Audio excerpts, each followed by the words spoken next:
Welcome back to the channel. So if you're new to my channel, go ahead and go ahead and subscribe, thumbs up, comment, like, do whatever it is you guys do on YouTube. If you don't know what this is, this is.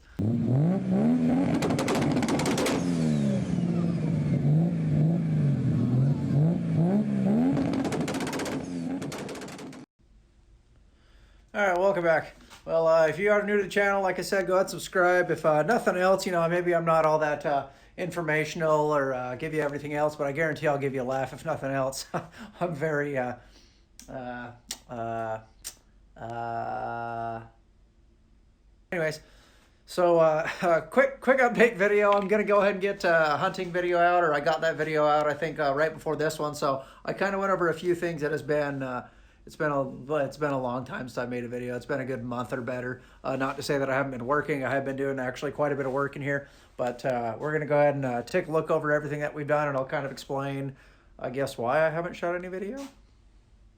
All right, guys, so here we are in the garage, which is a wreck as usual, but poor Skyline's sitting outside right now. Had to make room, start getting a few things done in here. Seats got all put back together. I guess you know what, we'll go ahead and start with the truck real quick. So, haven't made a video in a while. A lot of kind of back-end work going on. I probably could have, whatever, been making videos of this thing. It's a lot of just monotonous work. As always, I don't know how much monotony you guys want to see. I'm not super popular like TJ Hunt and all those guys. I don't think anybody cares about what's going on in my life right now. But, I don't know, I guess I should anyways. Long story short, I didn't. So here we are, quick update video. As you can see, we got a whole lot of the front end put together. Got the new headlights put on. Just got the marker lights put on today. I guess those are marker and or turn signals. Pretty much got the whole front of the thing put together. We've gotten quite a bit of work done. As you can kind of see here in the engine bay, we do have the all engine in. We got the whole thing all wired up, throttle body, brake booster. I went ahead and bought a little universal windshield wiper, windshield washer fluid guy up there. Was 25 bucks on Amazon or something like that. I wasn't looking at anything, super fancy. I just needed something to spray the windshield with. So got a lot, or if not all of the wiring ran. A few things left to do. I still got to get headlights wired up. Tail lights I still got to mount, get those wired up. A few little things, but as far as the transmission goes, that one's all wired up. You can see my sweet ground cable. We'll go over that one here in a minute. I did do a junkyard run a little while ago. Picked up a couple of axles, drive shafts, as well as there's actually one underneath right now plug into the back of the transfer case. But that one is, I just needed the output shaft. I'm going to actually be using, wow, this thing does not want to follow me today. Come on, camera. I am going to be using, let's see here. This one is actually going to be the rear drive shaft, and this is the new front drive shaft, or maybe that's the old one. There's the new one. That one's about 5 inches longer than this one. I'm going to just go ahead and steal my double CV off the front of this. I can put it up on the top of some correction on the bottom of this guy, and it should bolt up and be really good. The front of this is a little skinnier than this ever was right here, so that should be able to clear my cross member. Looking around, I haven't really done a whole lot. I still got some bits and pieces of the interior still yet to put in. These are for the door panels. That's for the ashtray, whatever grill cover kind of thing you want to call it. Got a lot of bits and little pieces to put in there. Some wiring, a few different things that need to be put on. I was kind of working over here today, getting some stuff ground down. I made this little bracket for my heater control valve to mount to. So this is going to kind of mount here on the valve cover, and then heater control valve will mount on top of that. I have done pretty much all of the cooling plumbing, so that's all on there.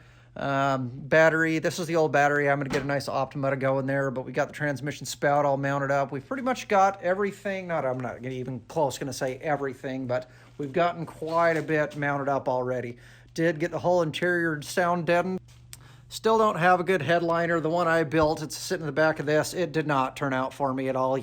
As these things go, yeah, you kind of know when to just call it quits on something, and that one was not coming along nice. So I'm going to just get some nice, I think some quilted headliner material. We'll just drape it, screw it up there. These ones will screw up with some little button screws. It'll screw to the front, and then I got that piece that goes along the back that I painted up. So it'll all look really nice. I decided to go ahead and lose the glass for my dome light there. I have no idea where that's at. You can't buy just the glass. You got to buy the whole kit, and it's $60, and yay for me. So long story short, have done quite a bit of work in here, as you guys can see. So we got the heater box all mounted up in there. It's probably a little hard, almost impossible to see, but I do have the wiper motor mounted up there. Still got to do pretty much all of the wiring on that. We've got the column, although I got you can see the kind of the plate or on the base of the column there. I got to run a couple of screws from the firewall through to just kind of fasten that down. But we got the brake pedal in, gas pedal in.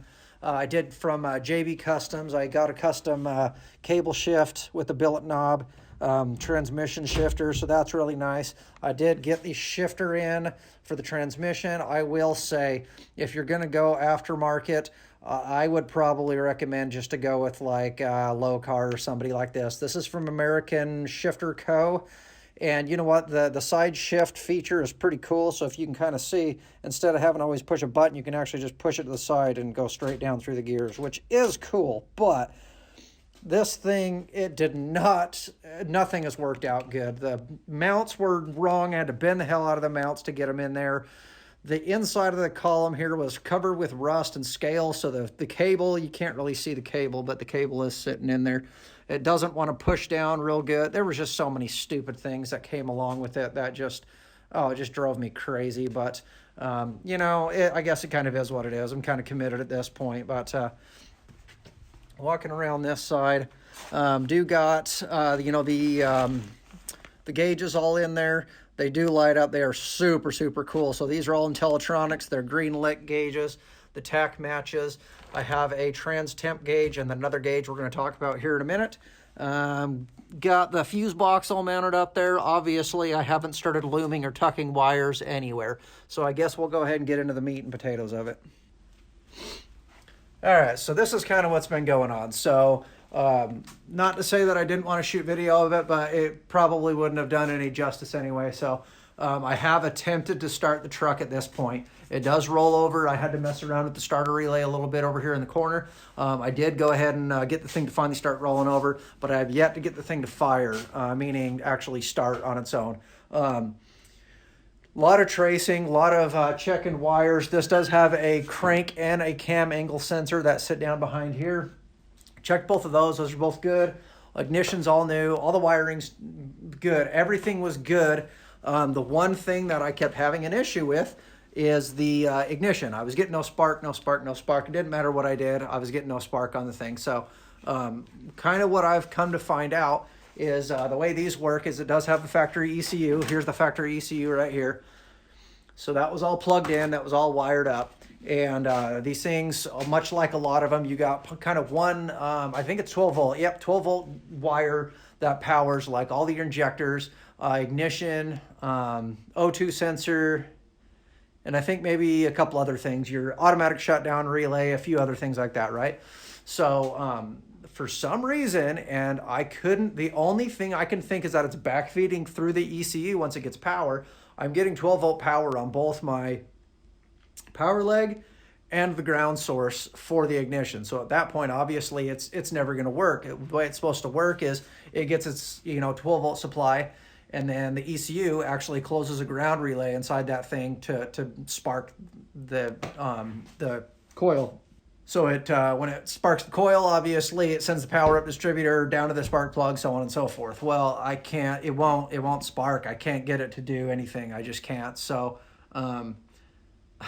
days and days, and I 4 or 5 days in a row, I was out here troubleshooting, testing sensors, testing the ignition, testing this, testing that. Kind of came to the conclusion that I believe that ECU over there is just no good. You know, it was a used unit.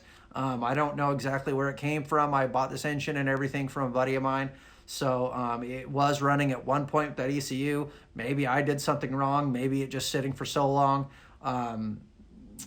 something has gone bad in there. But, you know, that was that crazy ground cable that I was just talking about right there. You know, just to make sure, hey, I wasn't messing something up with the ground cable. I don't think you can get any more grounded than that cable right there. So I just started trying everything I could to make sure before I made the move on something else, which leads me to this guy here. So, super excited. Didn't think it was going to be a 1951 GMC. That would be my first ever one of these on, but here it is, guys. So, what we got here, let me go ahead and turn you. What we got here is and don't laugh, don't do it, I know you're laughing already, megasquirt units. So it's actually the Microsquirt, and from a company, DIY Mat Performance. Mat Performance is who it is. So comes with an 8-foot harness, complete standalone unit. That's the little ECU. Believe it or not, that is going to power the entire truck right there. Bam, that whole little thing is going to replace the old guy. So super excited about this. This will be my first time ever doing a standalone unit on a vehicle. I'm going to be able to tune this thing exactly how I want it. I'm going to be able to do so much more configuration of it the way I want to do it. I just honestly, I couldn't be more excited about the whole deal. If it actually works out really, really good, I might consider actually throwing one of these on the Skyline, because that really gives you the option to plug in with a computer and kind of see exactly what you want to do and what you want to tune and AFR and everything else. That's the other gauge, by the way, that's coming in. I got a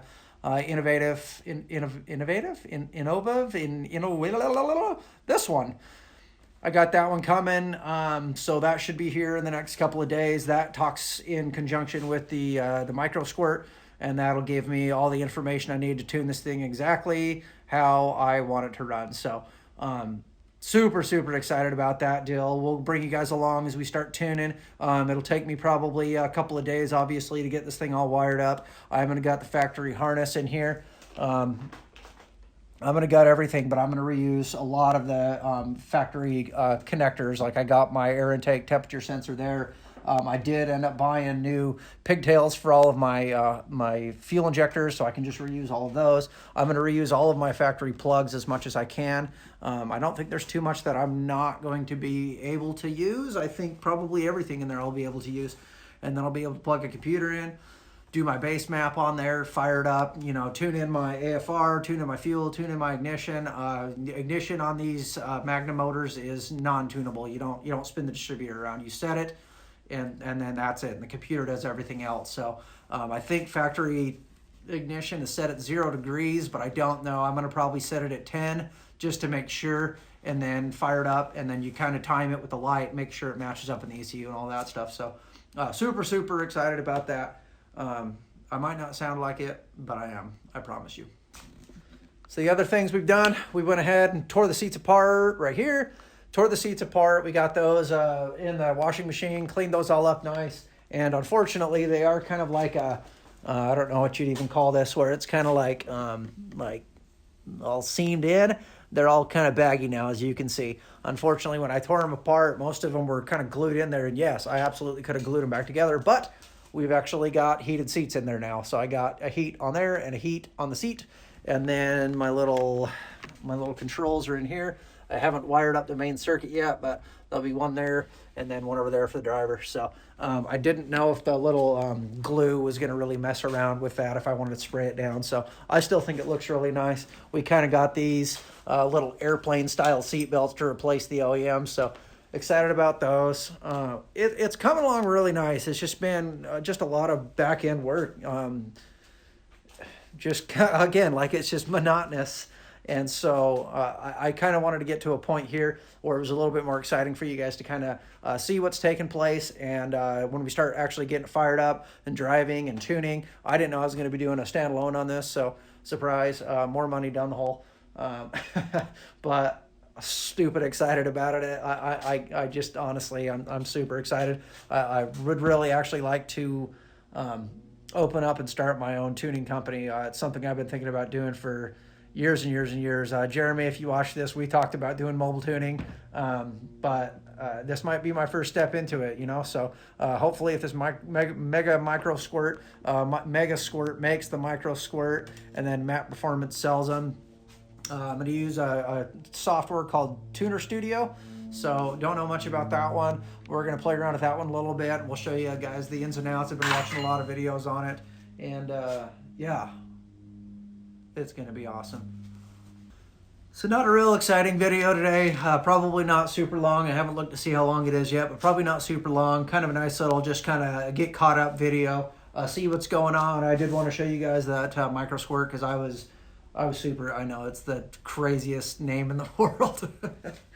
Anyways, I just wanted to kind of give you guys a heads up. It is a little tough to work in here right now. As you can see, I got my little heater down here on the ground because it's cold out here now. I think it's well below 20 degrees right now at this point. It's October 20-somethingth, 26th, 5th. Anyways, long story short, it's cold now, so I got to run that. I actually ran out of propane today, so I got to grab another bottle of propane. But we're going to keep working away, get those couple drive shafts put together. I wanted to get like all the linkage for the windshield wipers put in and the heater stuff. I wanted to get kind of everything up underneath the dash finished before I get the seats in. But we're going to get the seats in here pretty soon, and then that way we can start actually putting the doors together. And at that point, we're not too far from getting this thing on the road, so I'm kind of shooting. I'd like to see it on the road, honestly, in the next 2 or 3 weeks. I know I said September 1 originally, but you know how.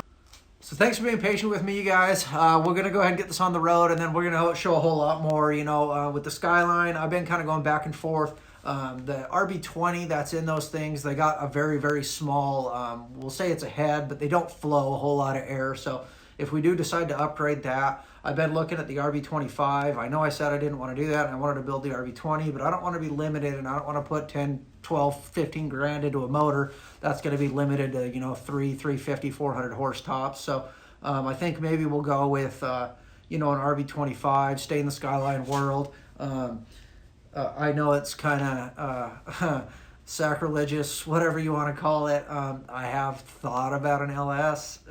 I don't want an LS in there. It's not the sound I'm looking for. It's not, I want to keep that thing Skyline, but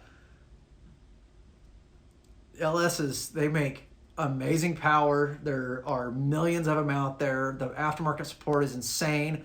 I kind of want to go like autocross with the Skyline. I don't really want to make it a drift car. I've seen what happens to drift cars. I would like the option to, just kind of drift around a little bit if I wanted to, but I don't know exactly yet. I've thought about the BMW motors like we've talked about in the past, the N54s and 55s. I've thought about super motors, but you guys that are JDM guys know the price of these engines now is just absolutely getting crazy. Even a 1JZ, I think anymore will cost you, I think, $5,000, and I would like to stick a CD09 in there with the Collins adapter. That's going to be, oh gosh, $3,000 or $4,000 or $5,000. So anyways, it just starts adding up, and I feel like, you know what, if I put an LS in the thing, it's stupid, but it'd be an insanely fun car. So we'll kind of see how we go. I don't know yet. I do like the turboed RB motors. I think they're fun, but we'll kind of see. So thanks for sticking around. If you guys didn't already,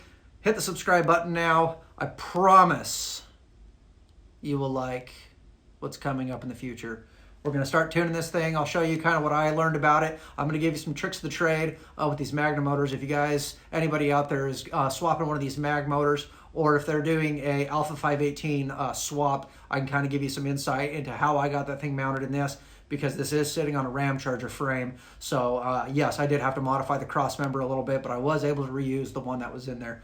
So, give you guys some good insight, and hope everyone's staying safe out there, staying healthy. Make sure you guys are wearing your masks. We've had a lot of discussion of this at work, and, a lot of people say, I don't want to wear a mask because of whatever, and it's more about, protecting those around you rather than yourself. You might get it, you might be fine, but those around you might not be. So, do everyone a favor. Let's all just do our part. Let's stay safe. Let's get over this thing. If you guys are kind of stuck at the house, haven't had, been able to do anything, get out in the garage, start wrenching on something. If not, go ahead and watch me be an idiot out here and drop tools and laugh and whatever else. So, you know the drill. You guys' hands ain't dirty, you ain't bleeding. Neither are mine. We'll get it in the next one.